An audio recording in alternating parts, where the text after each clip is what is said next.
চাঁদাবাজ, মাদক ও সন্ত্রাসমুক্ত ঢাকা 18 গড়তে ঐক্যবদ্ধ গণমিছিল ও সংক্ষিপ্ত পথসভা করেছেন মহানগর উত্তর বিএনপির নেতাকর্মী ও সর্বস্তরের জনগণ।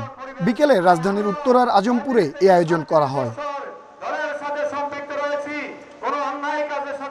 এতে যোগ দেন ঢাকা মহানগর উত্তর বিএনপির সদস্য সচিব মোস্তফা জামান সহ ঢাকা 18 থেকে মনোনয়ন প্রত্যাশী আরও 3 নেতা।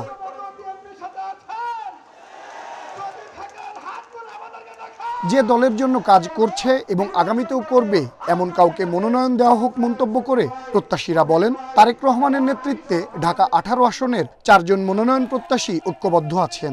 দল যাকে নির্ধারণ করবে তাকে সামনে রেখেই ঐক্যবদ্ধ হয়ে কাজ করবে সবাই। বলেন, সবাই ঐক্যবদ্ধ থাকলে কোনো অপশক্তি নির্বাচন বানচাল করতে পারবে না।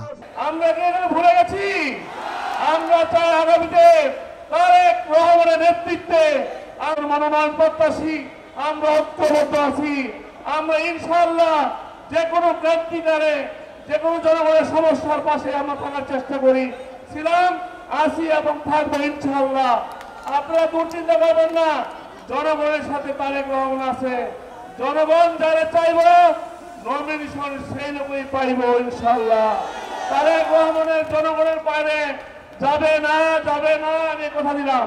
তারেক রহমান জনগণের পালস বুঝে, যে ভারত যে জনগণের পাশে থাকতে চায়, যে জনগণের পাশে থেকে জনসেবা করতে পারে, যে দেশের জন্য কাজ করবে, যে দেশের কল্যাণে কাজ করবে, সেই লোককে আমাদের পার্টির ভারপ্রাপ্ত চেয়ারম্যান নমিনেশন দিয়ে দিবে ইনশাআল্লাহ, আমরা বিশ্বাস করি।